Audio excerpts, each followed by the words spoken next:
کہ آقا کریم علیہ السلام کے وصال کے 3 دن بعد ایک عربی، ایک دیہاتی دور دراز سے سفر کر کے حضور کے روضہ انور پہ حاضر ہوا۔ آرزوؤں کا جہاں آباد کیے وہ کہاں سے چلا اور کشاں کشاں سفر کرتا ہوا یہاں آ پہنچا۔ شہر مدینہ میں پہنچتے ہی کسی نے اسے بتایا کہ حضور تو رحلت فرما گئے، تو وہ بہت زیادہ صدمے سے دوچار ہوا، اور اس کی کیفیت یہ تھی کہ وہ حضور کی قبر انور پہ آ گیا اور قبر انور کی مٹی لے کر کے اپنے سر پہ ڈالتا ہے اور ساتھ روتا ہے، اور اس نے دردناک اشعار کہے، اے وہ مقدس ذات جو اس سرزمین میں دفن ہے، میں آپ کی بارگاہ میں معافی مانگنے آیا ہوں۔ تو وہ یہ عرض کرتا ہوا، روتا ہوا وہاں فریاد کر رہا تھا کہ میں تو معافی کے بغیر جاؤں گا نہیں۔ تو صاحب مدارک نے لکھا ہے، فنودیا من القبر انہ قد غفر لک، گنبد خضرا سے آواز آئی، جا تیرے گناہ معاف کر دیے گئے۔ امام عطبی نے لکھا ہے، کتاب الشامل میں بھی ہے اور بھی لوگوں نے لکھا، تفسیر ابن کثیر مکی کی بڑی معتبر تفسیر مانی جاتی ہے، اور بہت سارے مکاتب فکر کے لوگ اس پر متفق ہیں۔ اور بھی لوگوں نے لکھا ہے کہ حضور کے وصال کے کچھ عرصہ بعد امام عطبی کہتے ہیں کہ میں حضور کے روضہ انور کے قریب بیٹھا تھا کہ ایک شخص آیا اور اس نے حضور کی بارگاہ میں گناہوں کی بخشش اور مغفرت کا سوال کیا، اور اتنی ضد کی کہ جس طرح کوئی اڑی کر جاتا ہے تو اس طرح وہ بہت زیادہ ضد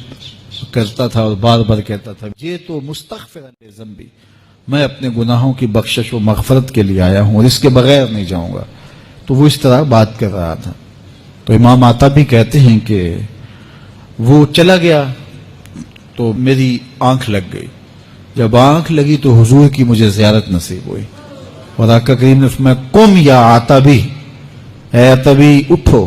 اور اس عربی کو، اس دیہاتی کو تلاش کرو، اور جب تمہیں مل جائے فبشرہ بالجنہ، میری جانب سے جنت کی بشارت دیتا ہو۔ تو وہاں جود ہے، عفاف ہے، وہاں آج بھی رحمت کا باڑا بٹ رہا ہے، انوار برستے ہیں، اور جو وہاں جاتا ہے وہ حضور کی بارگاہ میں جو عرض کرتا ہے آنے والے کی فریاد سنی جاتی ہے۔ حضرت امام احمد بن حنبل، حضرت امام شافعی اور حضرت امام اعظم ابو حنیفہ علیہم الرضوان، ان تینوں کا قول یہ ہے کہ جو کوئی حضور کے روضے پہ جائے، ادب سے سلام پیش کرے، ہاتھ باندھ کے کھڑا ہو۔ ہمارے حناف نے کتابوں میں لکھا ہے، یاقف کما یاقف المصلی، جس طرح نمازی ہاتھ باندھ کے دست بستہ کھڑا ہوتا ہے حضور کی بارگاہ میں، یوں ادب سے کھڑے ہوں اور حضور کے روضے کی طرف رخ ہو اور سلام عرض کیا جائے۔ تو یہ تمام کہتے ہیں وہاں جائیں اور سلام پیش کریں، ادب سے حضور سے شفاعت کی درخواست کریں اور کہیں کہ ہم حضور کے روضے کی زیارت کر کے آئے ہیں۔ لیکن امام مالک، امام دار الہجرہ، وہ فرماتے ہیں جب کوئی حضور کے روضے پہ جائے تو یہ نہ کہے کہ میں حضور کے روضے کی زیارت کر کے آیا ہوں، وہ یہ کہے میں حضور کی زیارت کر کے آیا ہوں۔ اس لیے کہ آقا کریم نے فرمایا، من زارا قبری بعد وفاتی فکأنما زارنی فی حیاتی، جس نے میری قبر کی میری وفات کے بعد زیارت کی وہ ایسے ہے جس طرح اس نے میری زیارت کی۔ تو اس اذعان کے ساتھ کہ میں حضور کے روبرو کھڑا ہوں اور آقا کریم علیہ الصلوۃ والسلام جو ہے وہ میری فریاد کو سن رہے ہیں اور جو میں کہہ رہا ہوں اس کو سماعت کر رہے ہیں، اور آقا کریم کرم بھی فرماتے ہیں، اپنے غلاموں کی ضروریات کو پورا بھی فرماتے ہیں، چونکہ اللہ نے انہیں قاسم بنایا ہے، اللہ عطا کرتا ہے، محبوب بانٹتے ہیں۔ تو وہاں ادب سے، محبت سے پیش کیا گیا سلام۔ باہر صورت